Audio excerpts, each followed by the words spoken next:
Hello friends.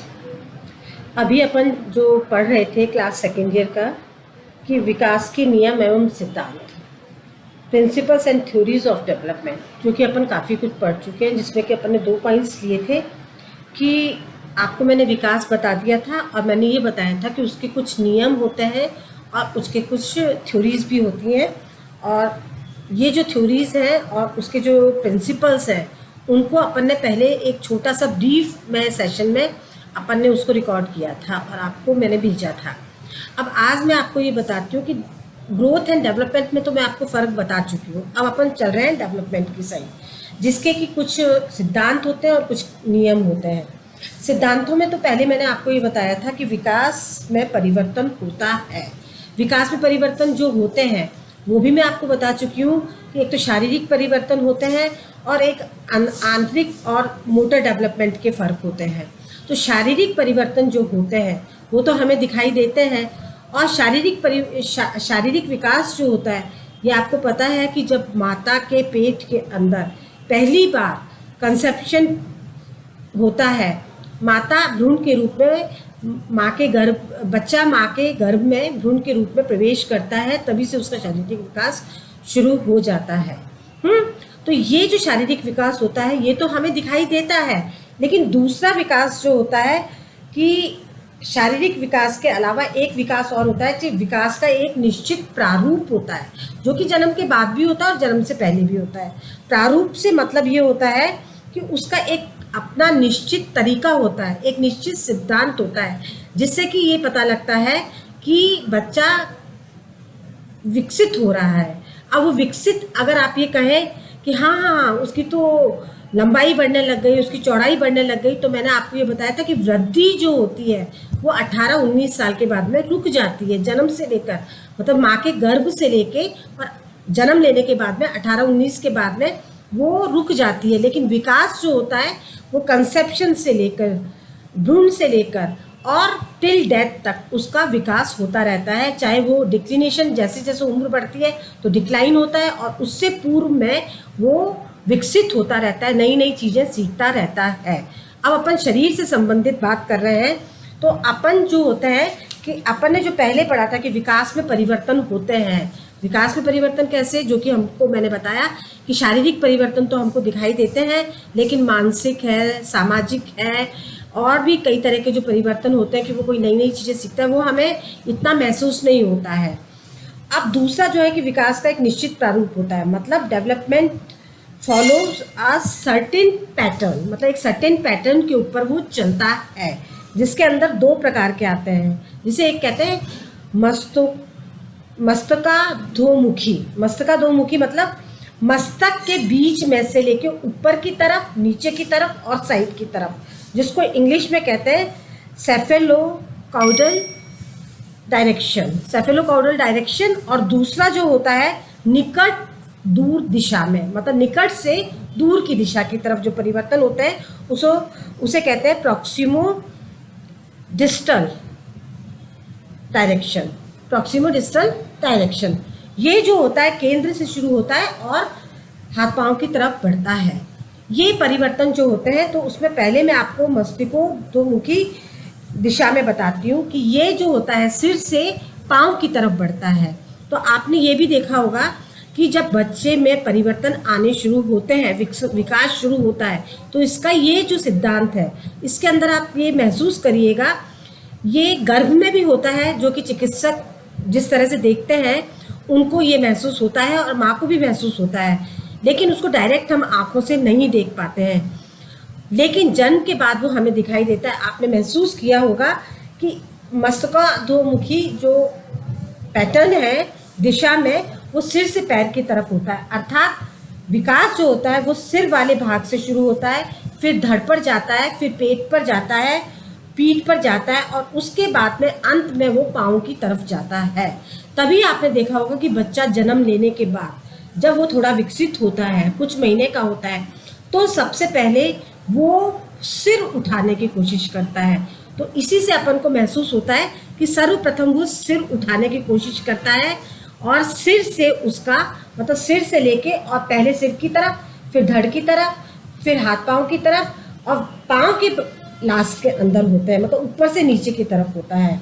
और आपने ये देखा होगा, पहले वो सिर उठाना सीखता है, उसके बाद वो पीठ की तरफ उठाना सीखता है, फिर वो करवट लेने की कोशिश करता है, और फिर उसके बाद में वो हाथ पांव मारने लगता है और आंखें गोल गोल घुमाने लगता है, और अपने हाथ पांव को मारने लगता है, गोल गोल आंखें घुमाने लगता है। अतः इससे स्पष्ट हो जाता है कि विकास पहले सिर, गर्दन, धड़ और उसके आसपास के अंगों में होता है, और अंत में धीरे धीरे वो पैर की तरफ होता है। तो ये तो मैंने आपको बताया मस्तकाधोमुखी दिशा में, मतलब सेफेलोकाउडल डायरेक्शन, जो कि सिर से लेके पाँव की तरफ होता है। ये आप महसूस करिएगा कोई बच्चा अगर आपके पास में हो तो। अब दूसरा होता है निकट दूर से विकास क्रम, प्रॉक्सिमो डिस्टल डेवलपमेंट, जो कि निकट दूर विकास क्रम से शारीरिक विकास पहले केंद्रीय मतलब सेंटर से स्टार्ट होता है। सेंटर मतलब सुषुम्ना नाड़ी। सुषुम्ना नाड़ी अपने आप देखिए कि आधा भाग इधर होता है, आधा भाग इधर होता है, और बीच में अपने पीछे सुषुम्ना नाड़ी होती है, जो कि रीढ़ की हड्डी के अंदर होती है। तो वहाँ से उसका विकास शुरू होता है दूसरे क्षेत्र के अंदर। ये एक पैटर्न है, ये भी एक सिद्धांत है विकास का। और उसके अंदर क्या होता है, जैसे शिशु के मस्तिष्क, फिर गर्दन, धड़, पेड़ अंगों में क्रियाशीलता जल्दी से जल्दी आना शुरू होती है। वैसे तो मस्तिष्क एवं पेट की क्रियाएं जो होती हैं वो गर्भकाल के समय ही प्रारंभ हो जाती हैं, लेकिन जब माता के गर्भ में बच्चा होता है तब वो पल रहा होता है, उस समय हमको वो दिखाई नहीं देता है। लेकिन जब उसका जन्म हो जाता है तब ये सिद्ध हो चुका है कि माता के गर्भ में भी बालक रोता भी है, हंसता भी है, खेलता भी है, सोता भी है, सारे काम करता है, मुस्कुराता भी है। पौराणिक जो अपनी कथाएं हैं उसमें तो अभिमन्यु अपने माता सुभद्रा के गर्भ के अंदर उसने तो सारी बातें सुन ली थी, और इसीलिए वो कौन से चक्र के अंदर भी फंस गया था, क्योंकि जितनी बातें सुनी उतनी सुनी, और उसके बाद जब मेन पॉइंट आया तब जाके वो सो गया था, तो वो बात सुन नहीं पाया। इसका मतलब हुआ कि गर्भ के अंदर भी बालक सारी क्रियाएं करता है। आई बात, ये पौराणिक अपनी कथाओं में लिखा है, कहाँ तक सत्य है कहाँ तक गलत है इसकी बात मुझे नहीं पता। अब मैं आपको ये बताना चाहूँगी कि शिशु के कंधों, गर्दन और हाथों की क्रियाओं का विकास पहले होता है, क्योंकि सुषुम्ना नाड़ी के दोनों तरफ कंधे होते हैं, हाथ होते हैं, और ऊपर की तरफ सिर होता है, सिर से पहले। तो इस तरह से ये होता रहता है। अब यदि शिशु अब बैठने लगा है, शिशु करवट भी लेना, पहले सबसे पहले तो सिर उठाने की कोशिश करता है, गर्दन, जो कि अपन ने पहले वाले पैटर्न में पढ़ा था। अब सेकंड पैटर्न के अंदर अपन जो पढ़ रहे हैं कि जो सेंटर से लेकर और फिर दूरस्थ शरीर के अंगों में जो विकास होता है, तो उसके बारे में पढ़ते हुए मैं ये बताना चाहूँगी कि अब जैसे बच्चा है ये सब करने लगा और 5-6 महीने का शिशु होता है, वो लगभग बैठने लग जाता है। चलने की बात मैं नहीं कर रही हूँ, वो बैठने लग जाता है, गिरता है तो सहारा लगा के वापस से बैठ जाता है। तो 5-6 महीने का जो शिशु होता है, अगर उसके सामने अपन खूब सारे खिलौने फैला दें, अभी उसकी माइनर मसल्स डेवलप हुई हैं, फाइनर मसल्स डेवलप हुई हैं, और माइनर मेन जो मसल्स हैं उनमें अभी स्ट्रेंथ नहीं आई है, उनमें अभी शक्ति नहीं आई है।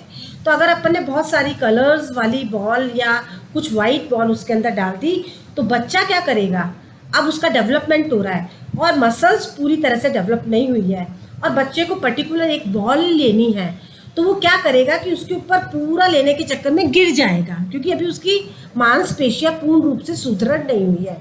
और जैसे जैसे 6 महीने के बाद वो बड़ा होता जाएगा, मांसपेशियां उसकी सुदृढ़ होती जाएंगी, वैसे वैसे उसको लगा कि इतनी सारी सफ़ेद बॉल है, और आपको पता है कि बच्चा कलर की तरफ अट्रैक्ट होता है, और उसमें बीच में एक लाल रंग की गेंद पड़ी है, तो बच्चे का ध्यान आकर्षित जो होगा वो उसका आकर्षण उस सफ़ेद गेंद की तरफ की जगह लाल वाली गेंद में होगा, और वो पहले जैसे कि पूरी गेंद लेने के लिए गिर जाया करता था, फिर वो 2 हाथों से उस गेंद को उठाने की कोशिश करेगा, उठाते उठाते वो अपने पास लाएगा। तब तक हो सकता है अभी भी पूर्ण रूप से, अभी थोड़ी मसल्स डेवलप हो गई हैं लेकिन उतनी नहीं हुई, तो हो सकता है गिर जाए, फिर वापस उठाने की कोशिश करें, और पहले 2 हाथ से उठाता और बड़ा होता जाएगा, जैसे जैसे मांसपेशियां और विकसित होती जाएंगी वैसे वैसे एक हाथ से उठाकर ही वो अपने पास ले आएगा और उसे खेलना शुरू कर देगा।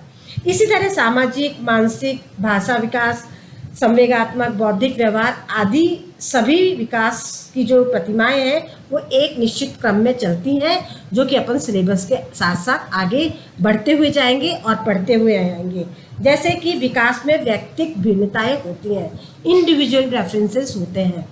मैंने आपको कई बार बताया है कि आप ये मत सोचिएगा कि उसका बच्चा भी 9 महीने का है और मेरा बच्चा भी 9 महीने का है, लेकिन वो चलने लग गया, मेरा बच्चा नहीं चल रहा है। इसमें इंडिविजुअल डिफरेंसेस होते हैं। कुछ बच्चे किसी क्रिया को जल्दी करना शुरू कर देते हैं और कुछ बच्चे किसी क्रिया को लेट करना शुरू करते हैं। अगर बहुत ज़्यादा देर हो जाती है, 1 महीना, 15 दिन, 1.5 महीना, यहाँ तक तो पेरेंट्स को इंतज़ार करना चाहिए। लेकिन उसके बाद भी अगर वो नहीं कर पाता है, तब चिकित्सकीय राय लेनी चाहिए। अब इसके बाद में ये मैंने आपको individual differences remain constant in development, ये मैंने आज आपको पढ़ाया है। इसको अपन जारी रखते हुए आगे की क्लास और पढ़ेंगे। तब तक आप नोट्स वगैरह अपने तैयार करिए, पढ़िए और लेक्चर सुनिए। Thank you.